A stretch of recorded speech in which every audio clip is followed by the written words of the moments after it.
Ben Silverio. I'm Ansel Burch. And it's time to party! We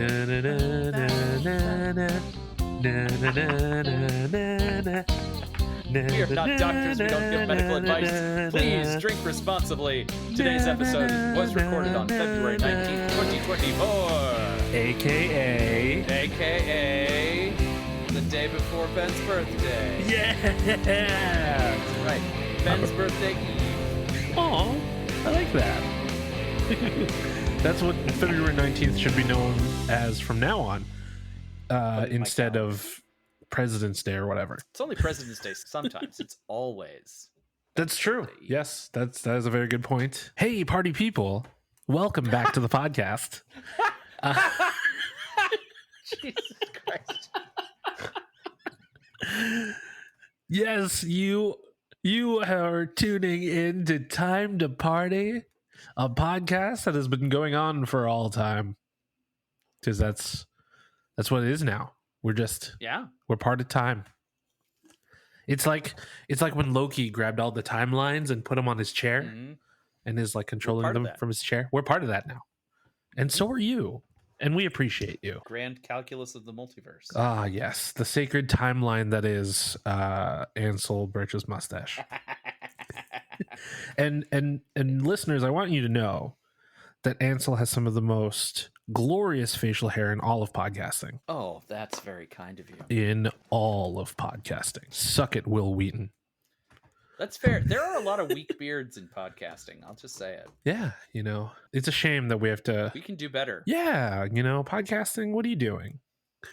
Aren't there a bunch of podcast ads out there for beard grooming care? I know Manscaped is one. If not, maybe that's a problem in the space. Hey, if any company that's selling beard care items wants to sponsor the podcast, Ansel is the perfect poster child for that. I've like 5 different ones I legitimately use. I can actually say, oh yeah, I've tried that one. Sure. When they were packing up their apartment to move, there was just a giant box of beard supplies. Legitimately, I have a little tote that when it filled up with beard stuff, I was like, oh, I have a problem. It's on wheels. The tote is that I big. learned a thing. I was like, oh no. But all of that product... not so bad when it's spread all over the place. All of that product results in one hell of a beard. Oh, yes. What can I say? Oh, man. Genetics. So, typically we like to give back with our third episode of the month. This one's for you. Yeah, this is for you, the listener, who's been with us on this ride. And this month has been a particularly difficult ride if you listen to our second episode. Because this month we're talking about Click, the 2006 Adam Sandler movie. Some may call it a vehicle. Some may call it crap. Like Ansel. If you don't know anything about this movie, our good friends at IMDb tell us this. A workaholic architect finds a universal remote that allows him to fast forward and rewind to different parts of his life. Complications arise when the remote starts to overrule his choices. Yeah, that happens in the movie, I guess.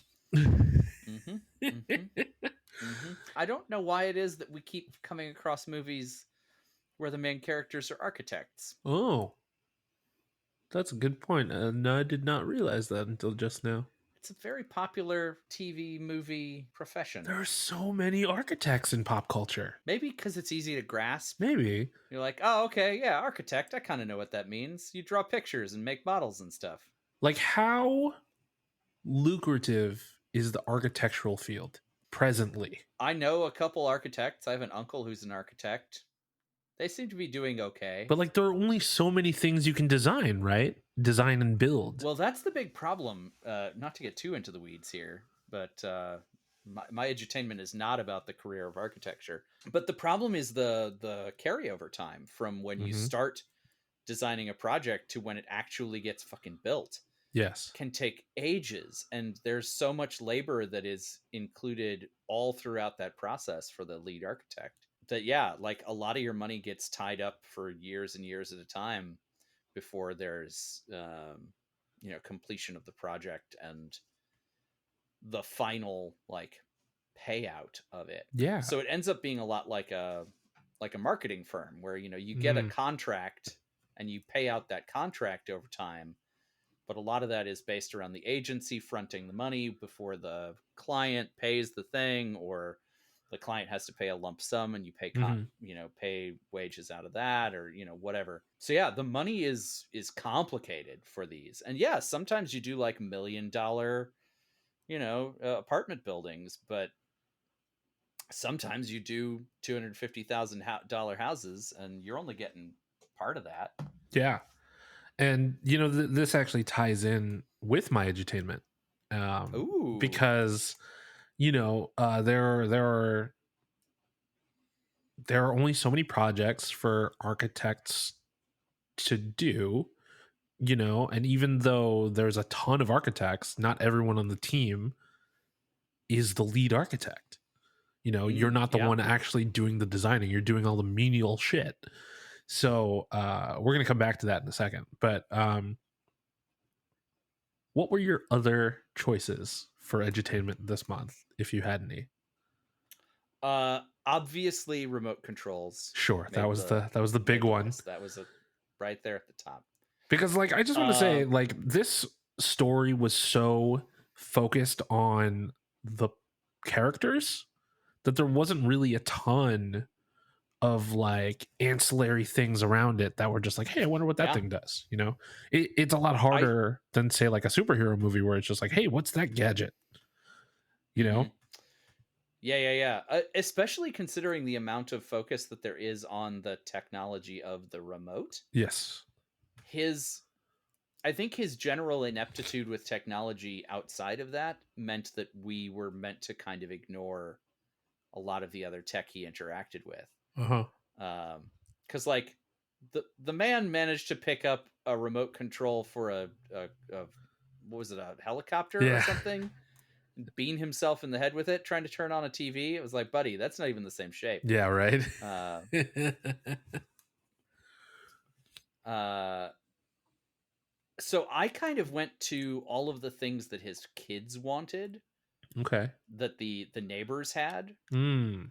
So like the RV, which of course goes back to his childhood, the super nice bicycles, the all of that shit. So I settled on robotic dog. Oh, specifically Yeah. that one, or like in general? No, just robotic dogs in general. Okay, because I remember when that one came out, when Sony put that one out, and it was so cool. But because I'm allergic to dogs and most pets, really, so I was like seriously looking into it to be to my parents, like, "Hey, what if we get this thing?" So what did you end up settling on? Well, uh, I only had one other option, or well, I mean, like I had other options, but only one other thing came to mind other than the one that I picked. So I was gonna look into Twinkies.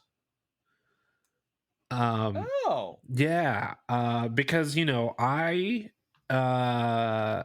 growing up, I wasn't really huge into Twinkies, because when it came to like treats like that, I would tend to go to Tasty Cakes.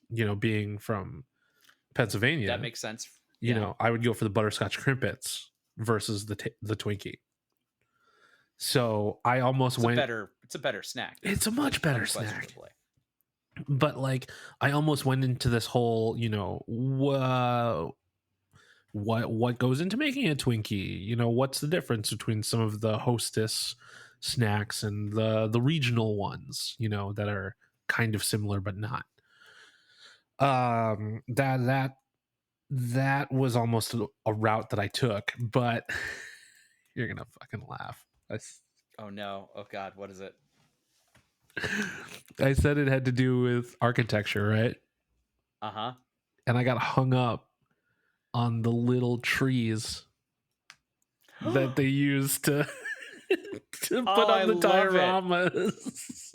Guys, this is gonna be a great episode. Oh God, We please got don't little get your tiny hopes up. trees, and I'm not gonna lie to you. I was gonna do a history of robot dogs.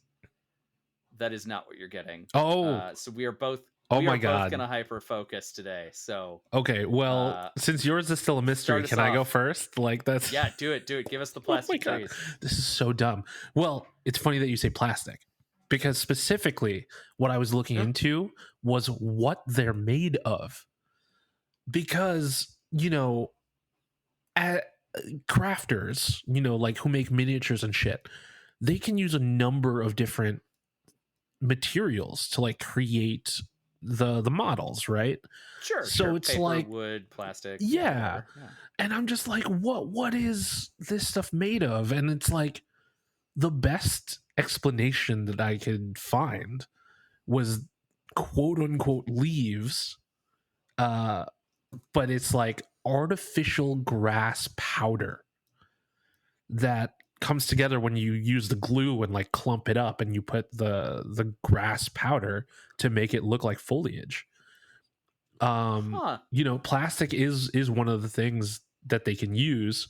Thermoplastics and plexiglass also have been known to be used to make these little trees that you put on the models by using a heat gun and just tweezers or some shit to like manipulate the shape of like this long tube of thermoplastic. Okay. I discovered all of this stuff by watching a ton of videos to see how they made these trees. And I'm just like, I cannot believe the amount of detail and craftsmanship that goes into making some of these trees. Like, one of the easier ways to do it is by coloring cotton and using glue to shape the trees. I think I did that in school for like making a biome diorama. Exactly. Slightly elevated from that is copper wire, paint, glue, or just using some of the paint. But in addition to that, using the scouring pad side of an old sponge and using that for trees. Resin is also another one that came up. Foam, like in the sense that if you cut little cubes and paint them green, then those are trees, similar to like Minecraft, right? Or you can really stylize like styrofoam and stuff. Two of the more really interesting materials that I came across: etched brass. And it's like, who the fuck has time to do all that on etched brass? I'm assuming if you've got etched brass trees, you reuse them for every model. Right? You can't get rid of them after one model. That's such a waste. Whereas a lot of these other materials are like pretty dispensable. You can get rid of them and recreate them fairly easily. But etched brass? Are you kidding me? The other one is wooden shavings. Oh. Yeah, so just using glue. Is that a similar like clump it up in the glue thing? Kind of, but it's more like since it's spirally, you just use it to form the shape of a tree. Oh, yeah. Okay. So not sawdust, but like literal shavings. Exactly. Okay. So these things can range from like really detailed, like picture perfect replicants of trees to really abstract representations of trees. And, when you were talking about the different ways that architects can make money, just thinking about the architect on the team who went through all of that training and all that studying and years of experience just to be the guy on the team who makes the trees. Yeah, I do wonder, like, do you hire people in an architecture office that are just badass model makers? I mean, that would make sense, right? But like, it sounds like they just dump it on the least senior person or the person who's trying to become partner, just to be like, hey, I need this done by Monday, like what Hasselhoff did in the movie, and I feel like that's got to be incredibly frustrating. Party people, if any of you are architects out there, I'd love to get some feedback on this because, incredibly shallow dive. This is such a weird but shallow dive into a I don't want to say an insignificant part of the architecture process, but it's like, this is what, like phase 1 or 2 of like 60, because Well, those things can change so much from beginning to actual building. yeah, well, and I wonder how much movies have kind of skewed our perception of when those happen. Mm, Because I've got to feel like when you first pitch a building, granted, your first pitch of the building is internal, right? right. If you're in a multi-tiered agency, you're going to pitch first to your directors, and then to the whoever's your head architect. You're not building a model for that. Like, Mm, you're going to go on drawings, you're yeah. going to go on like a rendering, maybe. If you're nowadays, I don't know what renderings were like in '06, but I know CAD was a thing. We were Yeah. using CAD in scenic design. In Right. fact, they were 3D modeling individual lanterns into a CAD drawing of one of our sets, because they could. The TD had discovered that was a thing they could do, and by God, they were gonna. Uh, so in 2006, I would have expected, if you're going to do a big presentation for the first time to try and secure this account, if you're building a model, it's to be flashy. Yeah. But I would think you wouldn't actually be building a model at that point. At least not in any fidelity. You'd make one out of like foam core or some shit. Right. And I mean, Uh, now is so much easier than back then, right? Because you have 3D oh yeah, printers, or you can just have like a 3D model on the computer. There are ways around it now. So I'm really curious to know how it worked back then. yeah. My Well, and research. are we seeing a movie version of what was archaic even in '06? True. Yeah, that would be interesting. And I'm sure that would have been something worth looking into if I had thought of it at the time. Hey, you looked into trees. I looked We are into talking about trees. trees. It's so ridiculous. I must have spent 45 minutes to an hour watching videos of people making these tiny trees. That's so cool. I mean, I guess that's the other thing, though, is like how much of it is, like Susan has to turn in her big presentation to the whatever account and needs to make her model. Is she going to make her own trees, or is she going to reach out to one of these people who make the YouTube videos and go, I need 50 of your pencil shaving trees? Yeah, I mean, like they do sell like already made trees in like hobby shops and stuff. That's what I'm saying. That's an option, but it's just like, Yeah. how often do you have these people making their own trees? And based on Adam Sandler's reaction in this movie to David Hasselhoff's request, it seemed like he was up making all those trees by hand and shit. Oh, for sure. He was just like, oh, don't worry, I'll have other marches. Yeah. Spend an entire month making these little ass trees. How do you Oh feel God. going into work every day and just having to make those damn trees for Hasselhoff? Maybe it's the best part. Maybe. I mean, there's nothing wrong with making tiny little trees. Bob Ross did it all Yeah, the like time. if you're into that part of it, I bet that's great. Like, okay, I'm going to design this building and then I'm going to spend a month making an elaborate model. Hell yeah. And they're going to pay me for it. And then I'm going to shop it around until somebody lets me build it. Ugh. I kind of miss the days when buildings looked like objects. I randomly fell down a rabbit hole of buildings in Los Angeles that looked like objects, and very few of them are still standing. Oh, like the donut and the cup of coffee and that sort of thing? Yeah. There's one that's currently standing that's it's no longer open for business, but it was a tamale shop. Ooh. And it was shaped like a tamale. I would hope so. There was a haberdasher that was in a big hat. I think I've seen photos of that one. but now they've taken off the brim and moved it to the top of the shopping center, so it's like a dome on top of the shopping center. Odd. So it's Okay. there still, but it's not what it used to be. But yeah, Interesting choice. there used to be a lot more things like that. And I kind of miss the kitschiness, you know, the novelty, but also the creativity and the whimsy, you know.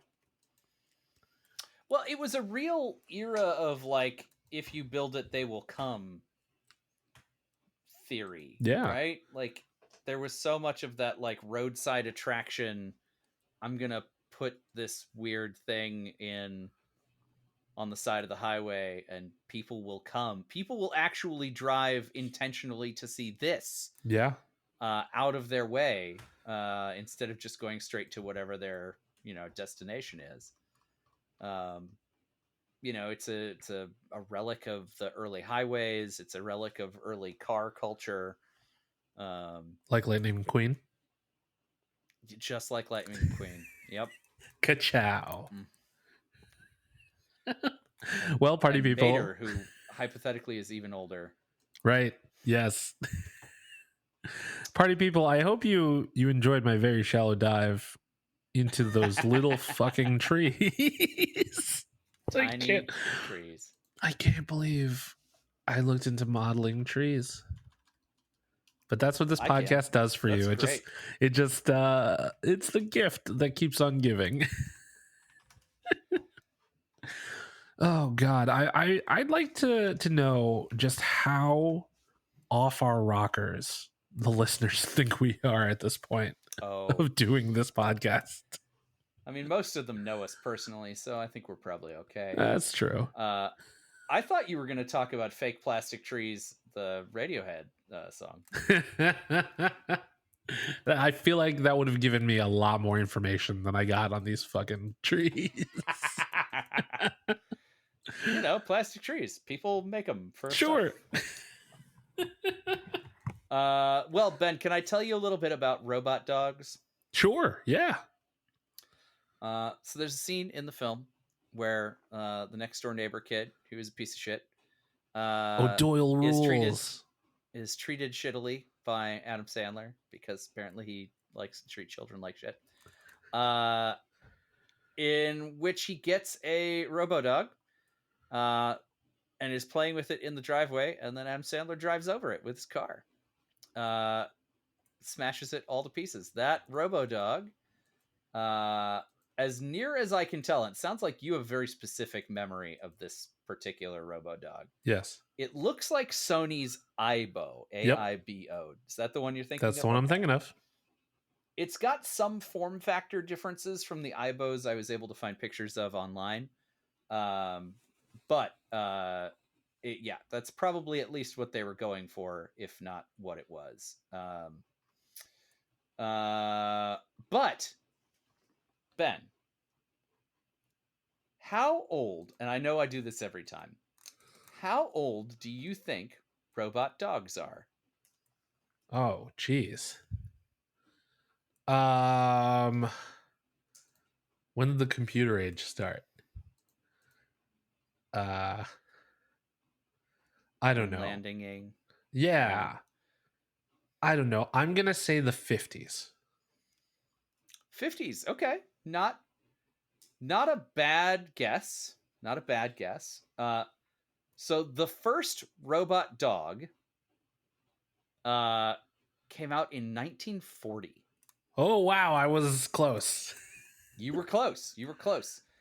However, it is worth mentioning that robot dogs did not catch on, were not a thing. Nobody cared about them. They were not successful until the 90s. Oh, yeah. So there is this huge gap between the first robot dog and the dogs that we came to be disappointed by in our childhood. I hate to drop the bomb, Ansel, but I feel like what you just described is how people felt when the Aibo came out also. That's what I'm saying. Yeah, those were terribly disappointing. like the promise of the robot dog was not fulfilled, has not yet been fulfilled by any robot dog on the market that I'm aware of. Poor Ibo. Poor Ibo. Like, I mean, Ibo did have a guest spot on an episode of Frasier where he faced off with Eddie. oh, I do not remember that, but it makes sense. So I would like to focus today on that first robot dog, the one that started it all and then did not follow through. Electro. The robot dog was called Sparko. Sparko, I like the your name better. Dog. Well, Electro was his human friend. Okay. So Electro is this giant, like, Gort from The Day the Earth Stood Still looking robot man. And Electro was a autonomous, not the way we think of it today, but an autonomous android sort of thing that they would trot out for expos and public appearances and stuff all throughout the early 40s as a way of promoting Westinghouse. And so Electro had a record-based speech system inside of him. So, like, Electro could answer questions. Electro would, like, walk out onto stage, take questions from the audience, move around. He doesn't look like he has very many joints, so I'm guessing we would be deeply unimpressed by Electro, but in 1940, Electro was quite the thing. So he wasn't. Electro was quickly. Go ahead. He wasn't quite a Walt Disney level audio animatronic. No, not even close. Yeah. His whole body is just like one big rectangle. He's got like big chonky cables that run off behind him as he walks out, which granted the audio animatronics do as well. They're just better disguised. Right. But in many ways, Electro's design would inform audio animatronics from Disney to Chuck E. Cheese to, Five Nights at Freddy's. Everything else that followed to Five Nights at Freddy's, yeah. But we're not talking about Electro. We're talking about Sparko. Sparko. Now, what Sparko, a name. I know, right? So Sparko the robot dog had a head and 4 legs, like a dog should. The head rotated on sort of a like McDonald's toy style axis, where it was designed to sort of look like it was being quizzical, and when it turned its head back and forth on its neck, and it could walk around.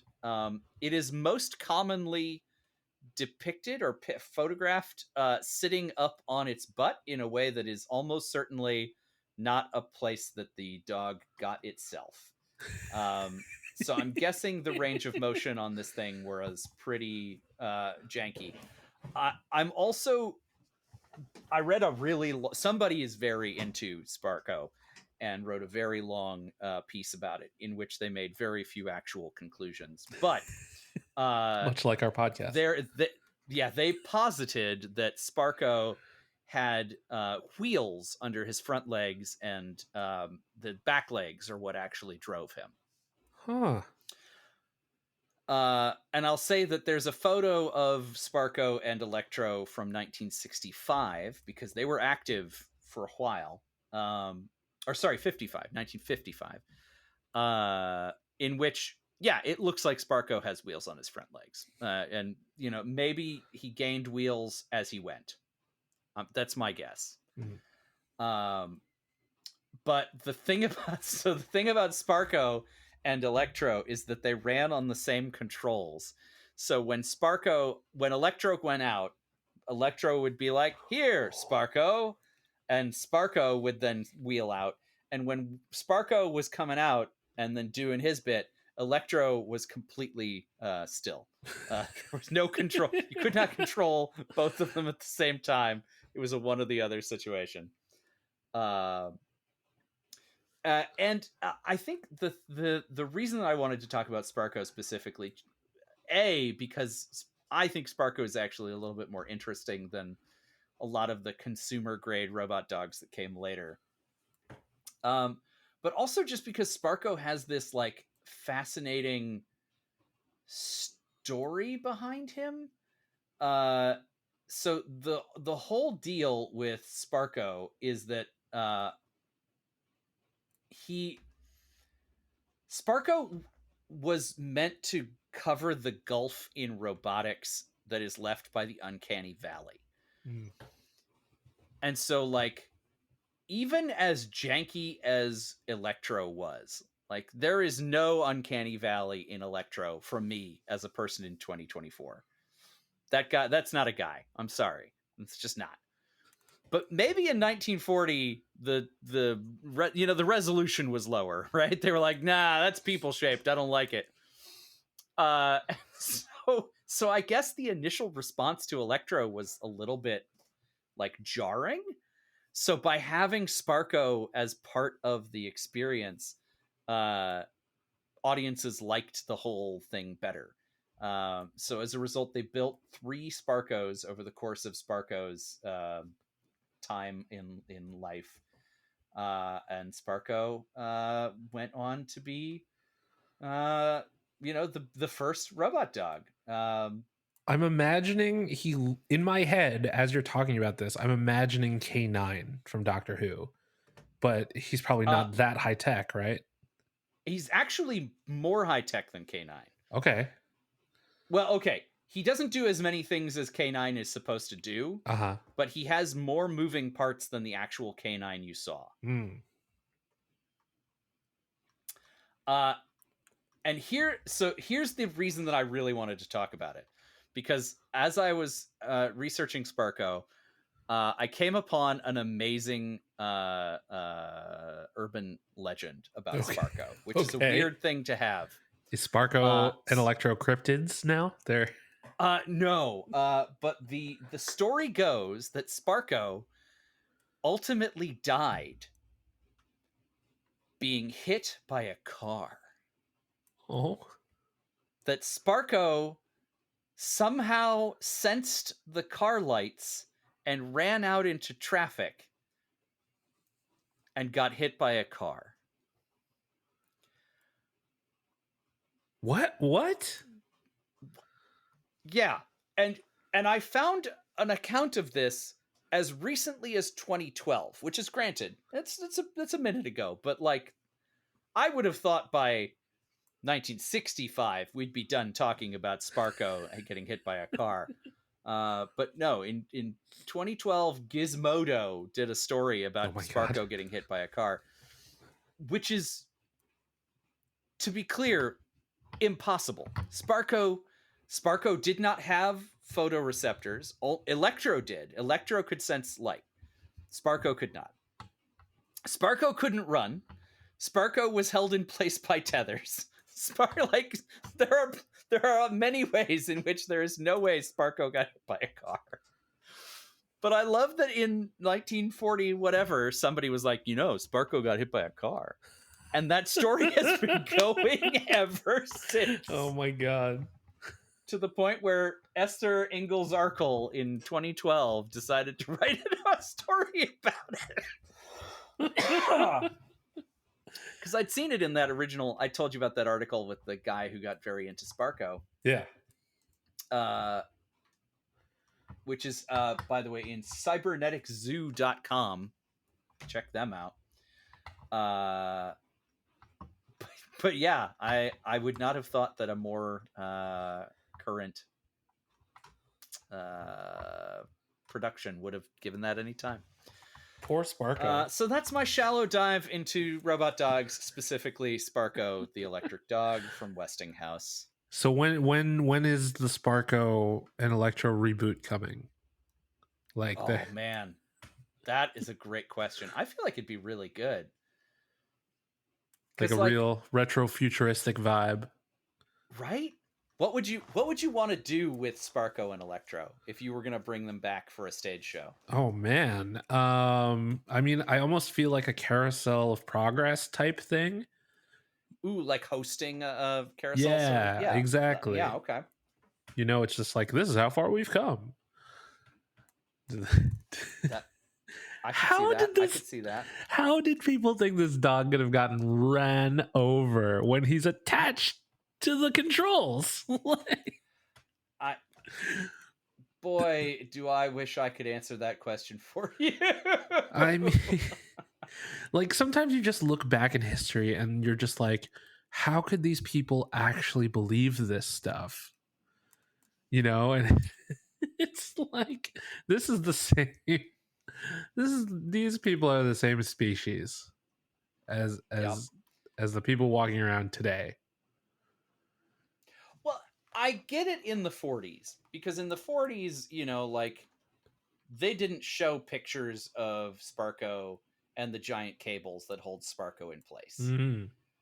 There was the story about Electro and his photoreceptors. Okay, that's a legitimate thing. And I could see, like, you heard about the photoreceptors in Electro and you just thought that Sparko had them too.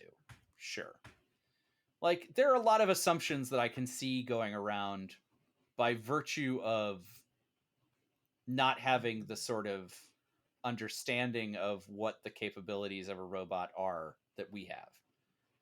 Sure. This was when did the Day the Earth Stood Still come out? I was just gonna ask you that. I was literally just gonna ask you that. The Day the Earth Stood Still has still not come out. Ah, 1951. It takes 11 years for Gort to make his first appearance. All right. But yeah, I think there was just like a different understanding of what a robot could do, and like, as much as people freak out today about robots, and the Boston Dynamic dog wigs people out because they're like, I don't know, that dog's gonna come get my stuff. What happens when they strap a gun to it? Which, I mean, is a thing to be concerned about. It's to be true. sure, but like, also that dog can't go upstairs, so we're probably okay for a little while. It's just wild how this whole idea of like replicating organic life, I guess, in one way or another is still a legitimate concern after all this time. So I guess we're really not that different from those people, right? Because like a lot of my peers are concerned about being replaced by a computer, right? And it's just like, oh, maybe this robot will replace humans, and then it's there's that fear that I can totally see from some people, but also I can see Electro and Sparko being like 1966 Batman like characters, like they're in the comic book or something. They are. I would bet you that the stuff that you saw them do in 1960s Batman, like, that's exactly what they thought we were going to get up to if we had robots. Oh yeah, absolutely. We're going to blow up banks. We're going to build submarines that can go under the polar ice caps, and we're going to build space lasers, and man, the future's scary. Who knows what we'll do? Sharks with freaking laser beams on their heads. Freaking laser beams on their heads. Oh man.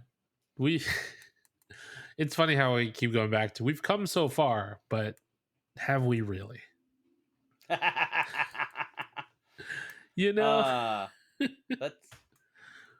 maybe that should be the tagline for Click.